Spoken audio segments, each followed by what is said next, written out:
Bonjour et bienvenue pour le deuxième épisode de Région Sud Terre de Jeux. Aujourd'hui, nous sommes au Creps de Boulouris-Saint-Raphaël et pour nous présenter cette pépinière de jeunes champions, nous allons à la rencontre du directeur Thibaut Després. C'est parti!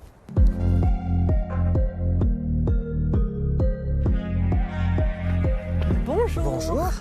Bonjour Thibaut, vous êtes le directeur de ce magnifique site du Creps de Boulouris-Saint-Raphaël.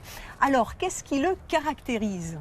Alors, c'est un site basé à Saint-Raphaël, effectivement. C'est l'un des 3 sites du Creps Provence-Alpes-Côte d'Azur, qui est également basé à Aix-en-Provence et à Antibes. Et ici, on est sur un site de 83 hectares, avec 5 km de clôture, qui est assez magique, face à la Méditerranée et juste derrière l'Estérel. Effectivement, c'est l'environnement et le cadre naturel qui est assez fabuleux. Allons-y.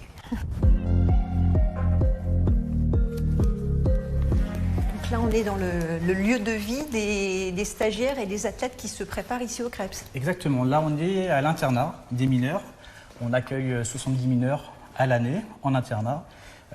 C'est effectivement sur des chambres de 2 qui passent leur journée, pratiquement tous les jours de l'année, mis à part les vacances scolaires. Voilà. D'accord. Et il reste combien de temps ici au Creps pour préparer le haut niveau? Ils sont présents à minima une année. Et puis après, on a des sportifs qui sont là 4-5 ans. Et puis après, pour certains, il y a une évolution dans leur carrière sportive. Et ils partent à Paris, à l'INSEP par exemple, ou sur d'autres structures de Creps, à Nantes, à Bordeaux. Voilà. Très bien, alors je vous propose d'aller découvrir le Creps en images. Le Creps, centre de ressources, d'expertise et de performance sportive. Sa principale mission, repérer et entraîner les futurs champions. C'est la transition tout en douceur entre la pratique ludique et associative et le sport de haut niveau.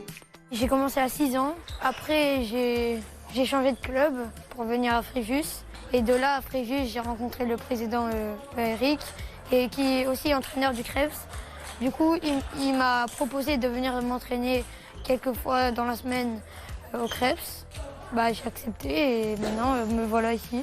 Le matin, les enfants vont à l'école et l'après-midi, ils ont la chance de profiter des meilleures infrastructures et d'une équipe d'encadrement d'élite. Le tout dans un parc naturel de 80 hectares au bord de la mer. Oui, j'étais déjà venue en stage plusieurs fois les années précédentes et je trouvais le cadre génial avec le soleil, la mer pas loin. C'était vraiment super et donc ça m'a de suite plu. Donc je voulais vraiment y aller et je suis contente d'être ici. Depuis 2016, la région Sud a investi près de 20 millions d'euros dans ces installations qui servent aussi à des formations professionnelles et à la préparation des compétitions internationales pour les sportifs de haut niveau. La région a d'ailleurs désigné le Creps comme campus olympique pour 2024.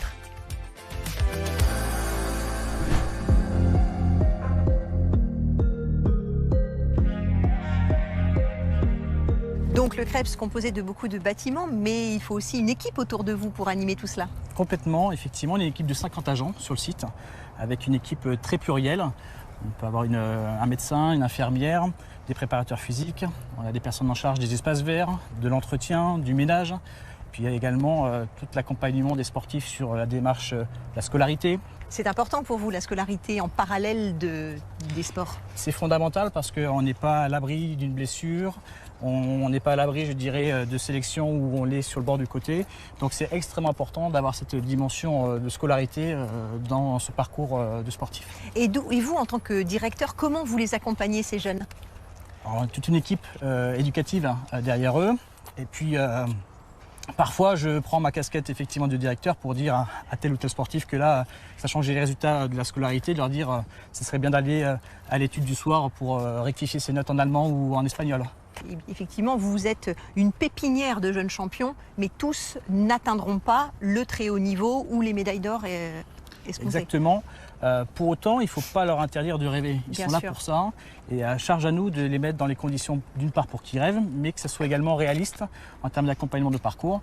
Et malheureusement, il nous arrive de dire en fin d'année sportive, malheureusement, on arrête avec toi l'aventure ici parce que soit au niveau sportif, soit au niveau de la scolarité, ça n'a pas suivi. Et est-ce que ces jeunes athlètes de haut niveau qui finalement ont une transition autre bénéficient aussi de vos cursus de stage ou de formation professionnelle? Effectivement, on a des stagiaires pour être éducateurs sportifs en formation.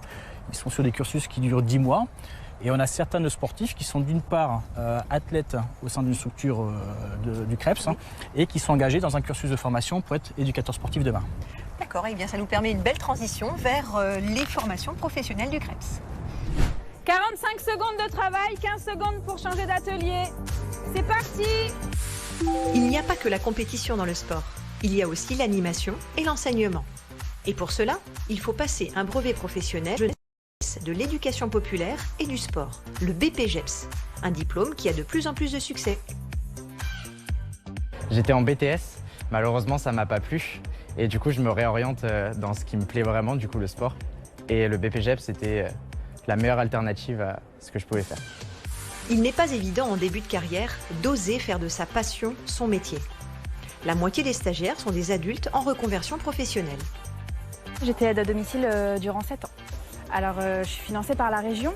J'avais commencé à faire une demande de financement Pôle emploi. Finalement, en milieu de parcours, on m'a proposé un financement région, donc du coup, j'ai accepté. Voilà. Ce diplôme offre de nombreuses perspectives dans le monde associatif, la fonction publique et permet de prendre confiance pour créer sa propre entreprise. Il y a beaucoup d'ouverture. Moi, je suis coordinatrice de formation aujourd'hui. J'ai commencé comme eux, j'ai commencé stagiaire.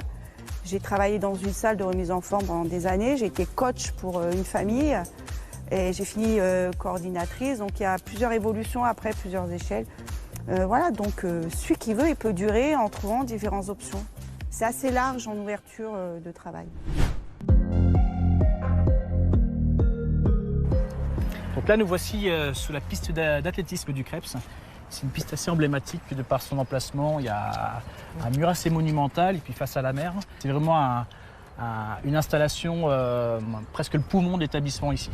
D'accord, et donc au vu des JO à moins de 500 jours, j'imagine qu'il y a beaucoup d'athlètes qui viennent bénéficier du CREPS et de ces installations? Complètement, on a mis en place, on a signé des conventions avec la Fédération française de taekwondo, mais également de cyclisme sur la dimension VTT. Et effectivement, on est à 500 jours des Jeux et on les compte avec impatience. D'accord, et vous avez quels champions français qui viennent actuellement s'entraîner? Alors nous avons d'une part des sportifs permanents, on en voit quelques-uns ici, ce sont les triathlètes qui s'entraînent. On a Léo Bergère qui est champion du monde élite en titre, avec Emma Lombardi, ou Élise Marc qui est triple championne du monde paralympique.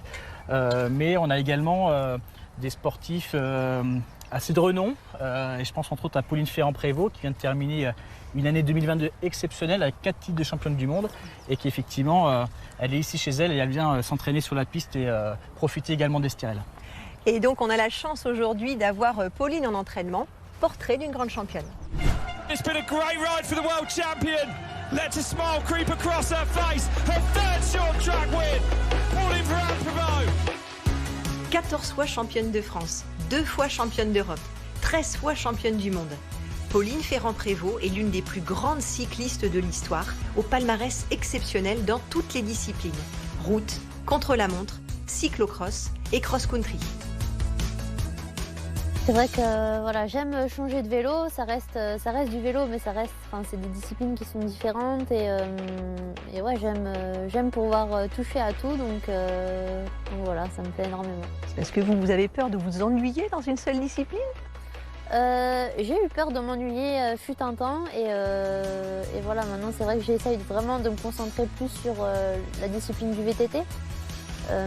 Il manque un titre à mon palmarès, c'est celui de championne olympique, donc c'est vraiment celui que je pointe du doigt et que j'aimerais décrocher l'année prochaine à Paris. Vous l'avez compris, il ne manque à Pauline que le titre olympique. Alors en juillet 2024, sa compétition sera l'un des événements à ne pas manquer. En général, le sport, ça nous montre que voilà, il faut travailler dur pour y arriver. Et que même des fois quand tu travailles dur, c'est pas toujours possible d'accéder à ce que tu veux. Mais voilà, je pense aussi qu'il n'y a pas de hasard dans la vie et que quand on aime quelque chose, quand on veut vraiment quelque chose, et qu'on se donne les moyens de réussir, on peut accéder à ses rêves et à ce qu'on veut faire. Donc voilà, pour ça, je suis fière de ce que je veux faire.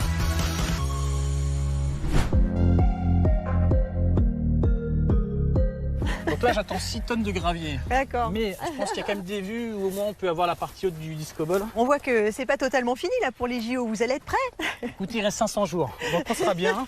Effectivement, on est en phase un petit peu terminale sur cette zone-là, qui effectivement, là des points de vue quand on arrive sur les Krebs. Et là, on a une enfilade sur d'une part le disco ball, le stade d'athlétisme, la mer derrière, ça c'est magique. C'est vraiment un site extraordinaire ce Krebs. Et oui, c'est vraiment le plus beau site du monde. Donc un magnifique site, une équipe d'encadrement au top, des athlètes bien préparés. Alors qu'est-ce qu'on peut leur souhaiter pour les JO à tous ces jeunes?